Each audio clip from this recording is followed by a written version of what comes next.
নজর রাখবো এই মুহূর্তের অত্যন্ত গুরুত্বপূর্ণ খবরের দিকে। গ্রেফতার করা হয়েছে বাংলা পক্ষের গর্গ চট্টোপাধ্যায়কে, এবং যেটা জানা যাচ্ছে পুলিশ সূত্র মারফত যে প্রচুর পরিমাণে কার্তুজ সহ গর্গ চট্টোপাধ্যায়কে গ্রেফতার করা হয়েছে।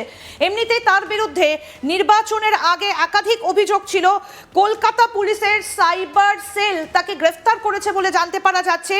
নির্বাচনের আগে তার বিরুদ্ধে প্ররোচনামূলক মন্তব্যের অভিযোগ উঠেছিল, এবং একই সঙ্গে আরও যে অভিযোগ উঠেছিল তার ভিত্তিতেই গর্গ চট্টোপাধ্যায়কে ইতিমধ্যেই গ্রেফতার করা হয়েছে।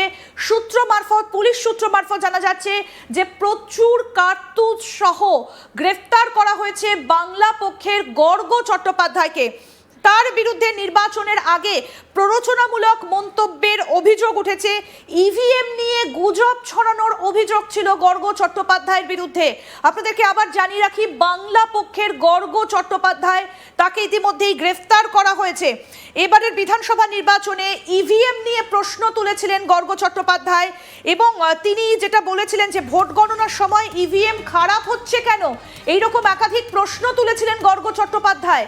তিনি শাখাওয়াত মেমোরিয়ালে গিয়ে যে অভিযোগ তুলেছিলেন সেই সময়কার ভিডিও আপনাদেরকে আমরা দেখাচ্ছি। তিনি বলেছিলেন রাতে দেখে শুনে সিল করে রাখার পরেও ভোট গণনার সময় ইভিএম খারাপ হচ্ছে কেন, সেই প্রশ্ন তুলেছিলেন গর্গ চট্টোপাধ্যায়।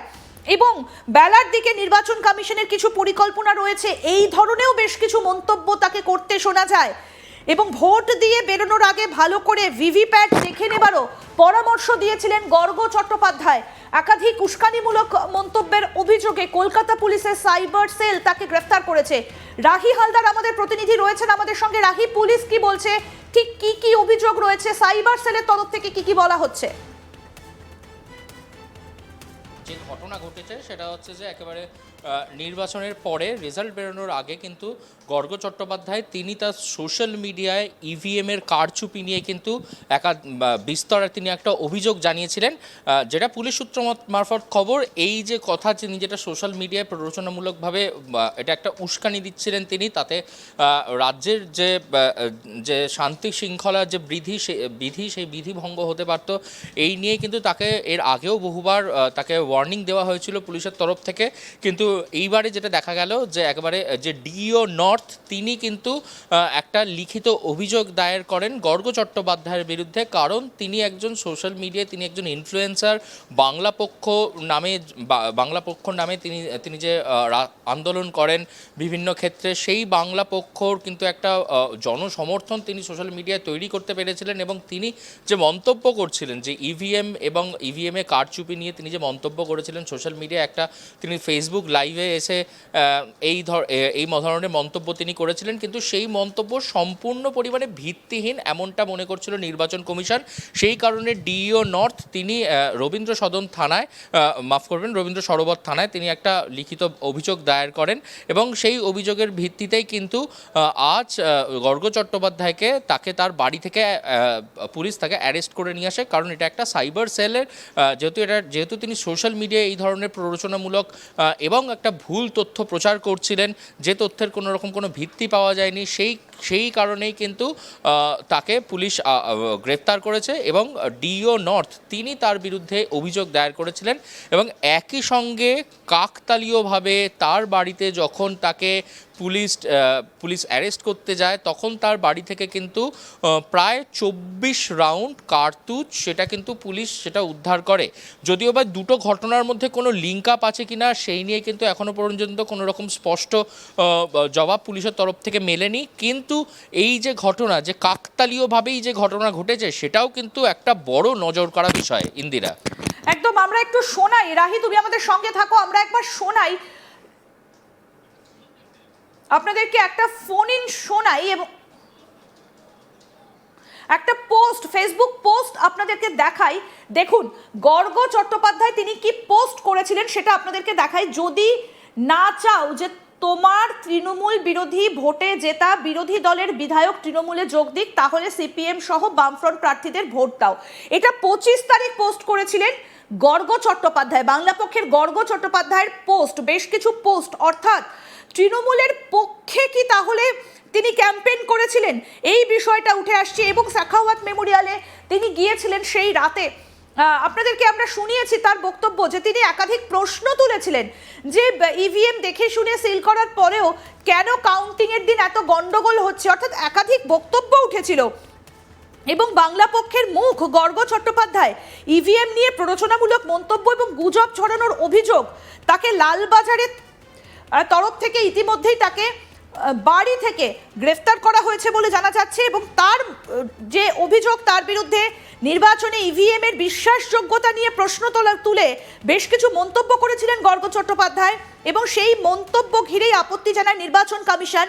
কমিশনের পক্ষ থেকে কলকাতা পুলিশের সাইবার ক্রাইম বিভাগে একটা আনুষ্ঠানিক অভিযোগ দায়ের করা হয়। অভিযোগ ছিল সাধারণ মানুষের মধ্যে বিভ্রান্তি ছড়াতে এবং নির্বাচন প্রক্রিয়ার ওপর যাতে মানুষের অনাস্থা প্রকাশ পায়, তিনি সেই বিষয়গুলোকে সামনে তুলে ধরার জন্য উস্কানি দিয়েছিলেন, সেই অভিযোগ রয়েছে। এবং কলকাতা পুলিশের সাইবার ক্রাইম বিভাগ তাকে ইতিমধ্যে গ্রেফতার করেছে। রাহির কাছে আবার জানতে চাইবো, রাহি, এই যে প্রচুর পরিমাণে কার্তুজ উদ্ধার হয়েছে তার বাড়ি থেকে, এগুলো কোথা থেকে এলো সেই বিষয়ে এখনো পর্যন্ত কোনো উত্তর কি দিতে পেরেছেন গর্গ চট্টোপাধ্যায়? পুলিশ কি বলছে? কিন্তু এই খবরটা এসেছে যে তার বাড়ি থেকে কার্তুজও উদ্ধার হয়েছে, তবে কেন সেই কার্তুজ তার বাড়িতে রাখা ছিল বা গর্গ চট্টোপাধ্যায় কি কার্তুজ নিয়ে কোনো কিছু করছিলেন কি না, এই নিয়ে কিন্তু এখনো পর্যন্ত কোনো রকম তথ্য প্রকাশ্যে আসেনি। তবে যে বিষয়টা যেটা যে ঘটনার সূত্রপাত কিন্তু এই সোশ্যাল মিডিয়া পোস্টকে ঘিরেই, যেহেতু সোশ্যাল মিডিয়া পোস্টে তিনি এমন কিছু বক্তব্য রেখেছিলেন, তিনি সোশ্যাল মিডিয়ায় লাইভ করে মানুষজনকে বলেছিলেন যে ইভিএমের কারচুপি হতে পারে, এই রকম একটা বিষয় কিন্তু তিনি তুলে ধরার চেষ্টা করেছিলেন। যেমনটা রাজ্যের প্রাক্তন শাসক দল তৃণমূল কংগ্রেস তারা কিছু ক্ষেত্রে অভিযোগ করত, যদিও কিন্তু এই নির্বাচনে কিন্তু তাদেরকে এরকম সরাসরি অভিযোগ করতে দেখা যায়নি, কিন্তু সেই সরাসরি অভিযোগ একেবারে গর্গ চট্টোপাধ্যায়, বাংলা পক্ষের কর্ণধার যাকে বলা চলে, তিনি কিন্তু একেবারে সরাসরি এই ধরনের পোস্ট করেছেন এবং এই ধরনের তিনি সোশ্যাল মিডিয়াতে তিনি একটি ভিডিও বার্তা দেন, এবং যে বার্তা থেকেই কিন্তু এই গোটা ঘটনার সূত্রপাত হয়। এবং আজই তাকে দেশপ্রিয় পার্কে তার যে বাড়ি রয়েছে সেই বাড়ি থেকে গিয়ে পুলিশ অ্যারেস্ট করতে যায়। যখন পুলিশ তার বাড়ি গিয়ে পৌঁছায়, গর্গ চট্টোপাধ্যায়কে আটক করা হয়, তার সঙ্গে সঙ্গে তার বাড়িতেও তল্লাশি চালায় পুলিশ। এবং বাড়িতে তল্লাশি চালাতে গিয়ে কিন্তু এই যে কার্তুজের যে উদ্ধার হওয়ার ঘটনা এমনটা উঠে আসছে, এটা পুরোটাই কিন্তু একদমই বিশ্বস্ত সূত্র মারফত খবর। এই নিয়ে এখনো পর্যন্ত পুলিশের তরফ থেকে অফিসিয়াল স্টেটমেন্ট কোনো কিছু আসেনি, নাকি গর্গ চট্টোপাধ্যায় বা বাংলা পক্ষের তরফ থেকে কোনো রকম কোনো স্টেটমেন্ট দেওয়া হয়েছে। তবে এই যে ঘটনা, সে ঘটনা একদিকে যেমন হচ্ছে যে এটা একটা সাইবার ক্রাইমের অপরাধের জেরে আমাদের সঙ্গে থাকো। আমরা গর্গ চট্টোপাধ্যায়ের আরো একটা পোস্ট দেখাচ্ছি। 29 তারিখ এই পোস্ট করা হয়েছিল জয় বাংলা, এবং পশ্চিমবঙ্গের ম্যাপ আঁকা রয়েছে এই জয় বাংলার বয়ের মধ্যে, সেটাও নিশ্চয়ই আপনারা বুঝতে পারছেন। অর্থাৎ তৃণমূলের যে স্লোগান জয় বাংলা, সেটাই তিনি পোস্ট করেছিলেন। এবং আমরা সবাই জানি যে তৃণমূলের সঙ্গে ঘনিষ্ঠতার কিন্তু একাধিক তথ্য উঠে এসেছিল, একাধিক বিষয় ছিল যে গর্গ চট্টোপাধ্যায়ের সঙ্গে তৃণমূলের যোগাযোগ রয়েছে, এই অভিযোগও কিন্তু বারবার উঠে এসেছে তার বিরুদ্ধে। এবং এই যে বাংলা পক্ষ, এই যে সংস্থা, সেটা 2017 সালের 25শে ডিসেম্বর এই সংস্থাটা যখন শুরু হয়েছিল, মূলত এই বাংলা পক্ষ হিন্দি ভাষা এবং হিন্দি বলয়ের যে সাংস্কৃতিক আধিপত্য, তার বিরুদ্ধেই কিন্তু বাংলা পক্ষ কথা বলতো।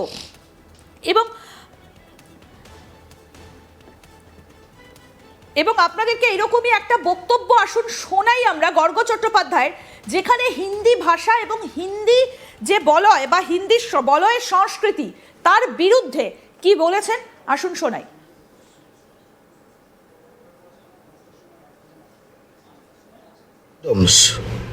Not Lok Sabha, gift condoms, not Lok Sabha seats to those who cannot control population. BJP's delimitation bill has been defeated. Congratulations to all non-Hindi people. Non-Hindi people united will never be defeated. Gift condoms, not Lok Sabha seats to those who cannot control population. BJP's delimitation bill has been defeated. Congratulations to all non-Hindi people. Non-Hindi people united will never be defeated. মানে সব রকম ভাবে anti BJP এবং হিন্দি বলয়ের কথা তিনি বারবার করে সেখানে তুলে ধরতেন, এবং একই সঙ্গে যে ডিড লিমিটেশনস বিল সেটা পাস না হওয়ার জন্য তিনি অভিনন্দন জানাচ্ছেন, এবং একই সঙ্গে তার এই বক্তব্য থেকে খুব স্পষ্ট যে তিনি অ্যান্টি বিজেপি এবং সব ধরনের অ্যান্টি বিজেপি কাজকর্ম তিনি চালিয়ে গিয়েছেন। এবং তার বিরুদ্ধে মূল যে অভিযোগটা উঠে আসছে, যে একটা বাঙালিদেরকে উস্কানি দেবার একটা অভিযোগ তার বিরুদ্ধে উঠে আসছে, এবং একই ইভিএম নির্বাচন কমিশনের যে কাজকর্ম বা এই যে ইভিএম সেইগুলোর কিন্তু একটা তার বিরুদ্ধে গিয়ে মানুষকে খেপিয়ে তোলা বা উস্কানিমূলক একটা আচরণের অভিযোগ কিন্তু গর্গ চট্টোপাধ্যায়ের বিরুদ্ধে উঠে আসছে। এইরকম আরও একটা উস্কানিমূলক বক্তব্য আসুন আপনাদেরকে শোনাই। আমি চেতলায় থাকি, ভবানীপুর বিধানসভার অন্তর্গত, যেখানে মমতা বন্দ্যোপাধ্যায় আর শুভেন্দু অধিকারীর মধ্যে লড়াইটা হচ্ছে। এবার আমার বাড়ির কাছে প্রচার করছে চিল্লিয়ে যে মানে যদি হিন্দু থাকতে চাই, ঠিক আছে, তাহলে বিজেপিকে জেতাতে হবে পশ্চিমবঙ্গে, তা না হলে আর হিন্দু থাকা যাবে না, মানে কেউ আর হিন্দু রইবে না। আমার প্রশ্ন, ভাই পশ্চিমবঙ্গে যদি হিন্দু থাকার মতো অবস্থা না থাকে, তাহলে বিহারিরা এখানে থাকছে কেন? বিহারিরা কি মুসলমান হয়ে যেতে চায়?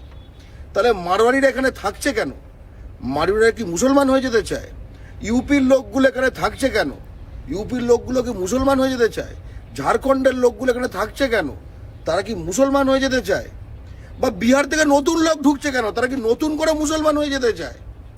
ইউপি, ঝাড়খণ্ড, রাজস্থান থেকে নতুন লোক ঢুকছে কেন? ভাই তোমরা কি নতুন করে মুসলমান হয়ে যেতে চাও? আমি একটু বোঝাবে কেউ, যদি এর উত্তরটা জানো আমাকে একটু জানাও, যে ইউপি, বিহার, রাজস্থান, দিল্লি, ঝাড়খণ্ড এখানকার লোকজনের মধ্যে কি পশ্চিমবঙ্গে এসে মুসলমান হবার এত তীব্র বাসনা তৈরি হয়েছে যে তারা লাখে কোটিতে বাংলায় ঢুকছে তো ঢুকছেই, এবং প্রতিটি শহরাঞ্চল, শিল্পাঞ্চল, ঠিক আছে, সেখানে তাদের ঠিক করে সংখ্যা বাড়ছে। সে কলকাতা হোক, হাওড়া হোক, ঠিক আছে, সেটা উত্তর 24 পরগনারই ভাটপাড়া, টিকিয়াপাড়া, এদিকে রিসরা, ওদিকে বালি, বেলুর, শিবপুর, তোমার খড়গপুর হোক, আসানসোল হোক, কুলটি হোক, রায়গঞ্জ হোক, শিলিগুড়ি হোক, হলদিয়া হোক, কি হচ্ছে? মানে এই বিষয়টা কিন্তু আমাদের সকলের একটু ইনভেস্টিগেট করা দরকার, যে ইউপি, বিহার, ঝাড়খণ্ড, রাজস্থানে সেখানকার মানুষদের মধ্যে কি পশ্চিমবঙ্গে এসে মুসলমান হবার কোনো বিশেষ বাসনা জেগেছে, ঠিক আছে, যে তারা হু করে আসছে পশ্চিমবঙ্গে? কারণ পশ্চিমবঙ্গে তো নাকি হিন্দু হিসেবে থাকা সম্ভব না, এটাই বিজেপি প্রচার করছে, তাই না? আর নয়তো বিজেপির এই কথাগুলো মিথ্যা। পশ্চিমবঙ্গে এই পিলপিল করে বহিরাগতগুলো ঢুকছে কোনো হিন্দু মুসলমান হতে নয়, পশ্চিমবঙ্গে বাঙালির মুখের খাবার কাটতে, এবং বাংলায় যে চাকরি, বাজার যা কিছু তৈরি হচ্ছে এগুলো বহিরাগতগুলো দখল করছে, এবং বাঙালির যেহেতু পশ্চিমবঙ্গে কোনো রকম অধিকার না থাকে তার সব রকম চেষ্টা করা হচ্ছে। বঙ্গাল মে কুচ নেই হ্যায়, ঠিক আছে, এবং শেষে বাঙালিকে একদম ধ্বংস করে দেওয়ার জন্য এবার ইউপি, বিহার, রাজস্থান নিজের বিজেপি পার্টিটাকেই নামিয়েছে। আমি চেতলায় থাকি। গর্গ চট্টোপাধ্যায়ের বক্তব্য আপনাদেরকে শোনালাম।